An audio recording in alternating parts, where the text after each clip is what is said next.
नमस्कार। एनएम वैष्णो दृष्टि में आपका बहुत बहुत स्वागत है।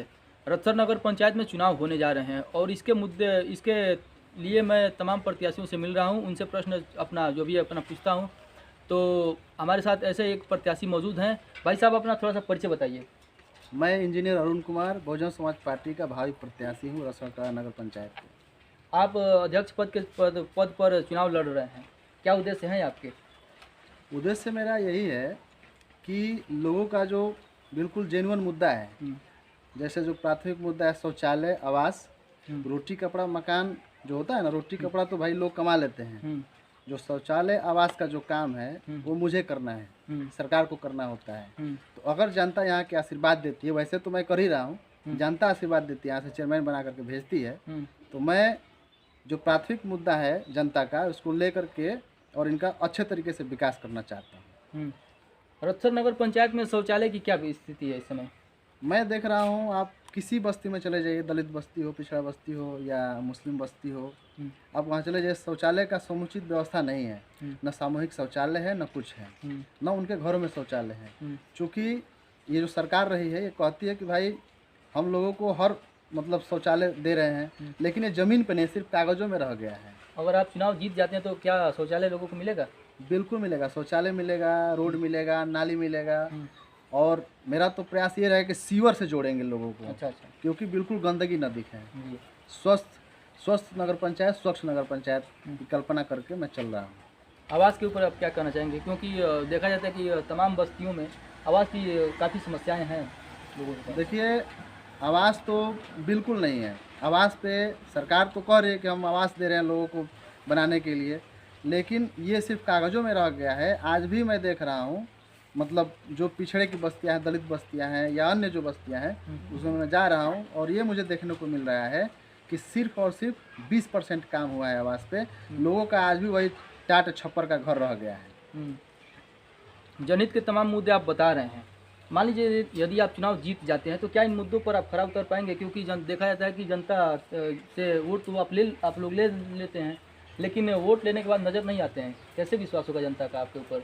देखिए, अगर जनता मुझे आशीर्वाद देती है या नहीं भी देती है, तो मैं जो कहता हूँ करता हूँ और पीछे करके भी दिखाया हूँ। मैंने जनता का जो भी मुद्दा लिया है उसको लास्ट तक लड़ाई लड़ करके उसका हक और अधिकार दिलाने का काम किया है और लड़ूंगा और जनता का हर काम करूंगा। ये मेरा प्रयास है। युवाओं के लिए आप क्या करना चाहेंगे?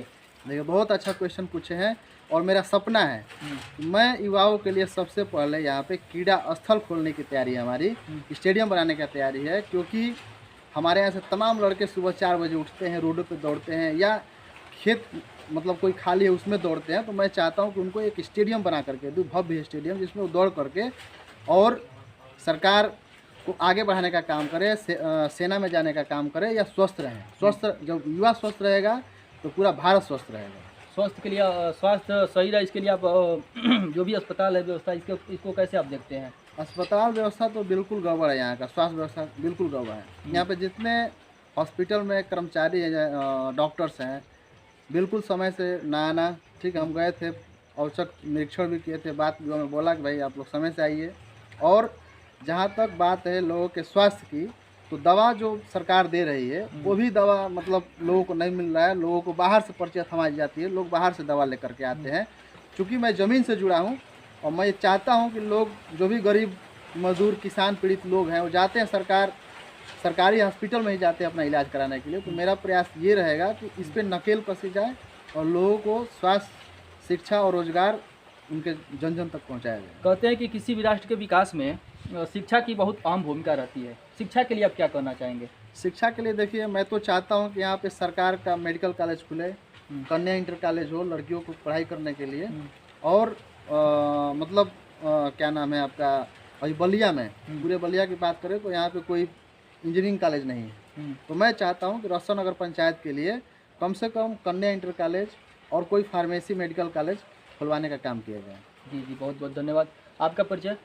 मैं जितेंद्र कुमार धनराज, छात्र नेता इलाहाबाद विश्वविद्यालय। जी, बहुत बहुत धन्यवाद। आपका? मेरा नाम श्रीकांत कुमार चौधरी है। मैं शासन पुस्तकालय मंत्री पीजी कॉलेज गाजीपुर से हूँ।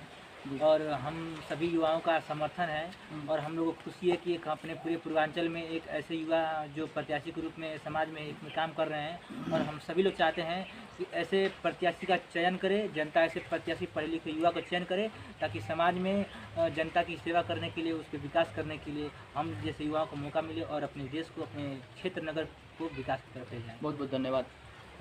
आप सभी का हमारे साथ जुड़ने के लिए बहुत बहुत धन्यवाद। आप कुछ कहना चाहेंगे? देखिए, युवा इस भारत के कर्णधार होते, इस भारत के भविष्य होते। तो कहा गया कि जिस ओर जवानी चलती है उस ओर जमाना चलता है। तो सीधा सीधा क्लियर कट है संक्षिप्त शब्दों में कि अरुण जी की ये लहर है। अरुण जी एक व्यक्ति नहीं, एक विचारधारा बन चुके हैं रत्सड़ की धरती के लिए। ये सौभाग्य है कि भावी चेयरमैन, और आशा ही नहीं पूर्ण विश्वास है, मैं भी तमाम हमारे यहाँ पे कम से कम 50 मित्र हैं, मैं भी धरातल से जुड़ा हूँ, वहाँ की एक ही आवाज़ आ रहा है, कौन? अरुण अरुण अरुण। और मैं निवेदन करता हूँ आपके माध्यम से कि देखिए, आपने कहा विश्वास किसी एक पे तो करना पड़ेगा। तमाम लोगों पे आप 72-70 सालों से करते आए हैं। एक अपने बीच का बेटा, एक धरातल के युवा साथी को तो चुनिए, क्योंकि युवा साथी के ऊपर कुछ जिम्मेदारी। और जब जो विवाहित लोग हैं, बेटी का शादी करना तो ये है तो वो है, तमाम चीज़ें। हम युवाओं को क्या है, होने के लिए कुछ नहीं है, पाने के लिए पूरी दुनिया बाकी है। मतलब इस रत्सड़ का विकास करने के लिए कोई एक सशक्त कर्मठ कोई युवा है तो इंजीनियर अरुण कुमार जी, इनको चुनिए। जो आपने कहा शिक्षा, स्वास्थ्य, रोजगार, रोटी, कपड़ा, मकान, हक और अधिकार, अगर संघर्ष भी जो न कर पाएगा, उसको संघर्ष का परिभाषा किसी को सीखना चाहिए तो इंजीनियर अरुण कुमार से कहीं कुछ सीखे। और हमने कहा कि यह संघर्ष के बल पे हम लोग चुनाव जीतेंगे, पैसे के बल पे नहीं साहब। पैसे जिसको बहाना बहाएं, लेकिन सबको पता है कि ये बेटा सिर्फ एक माँ का नहीं, ये रत्सड़ का बेटा है। क्योंकि दिल्ली से लेके लखनऊ से लेके इस रत्सड़ की, बागी बलिया की जो धरती कही जाती है, मैं गाजीपुर से चल के आया, इलाहाबाद से। क्यों? क्योंकि मुझे गर्व है कि ऐसे युवा आ रहे हैं जो जाति पाति धर्म सबसे उठ के एक पैमाना है, विकास विकास विकास। जी बहुत बहुत धन्यवाद। संघर्षों के साए में इतिहास हमारा पलता है, जिस ओर जवानी चलती है उस ओर जमाना चलता है। बहुत बहुत धन्यवाद हमारे साथ जुड़ने के लिए। और अपने सभी दर्शकों से कहना चाहेंगे कि वीडियो को शेयर कीजिए, कमेंट में बताइए कि इन सब बातों में आपकी क्या राय है, युवा प्रत्याशियों के प्रति आप क्या कहना चाहेंगे। चैनल को सब्सक्राइब जरूर कीजिएगा। बहुत बहुत धन्यवाद।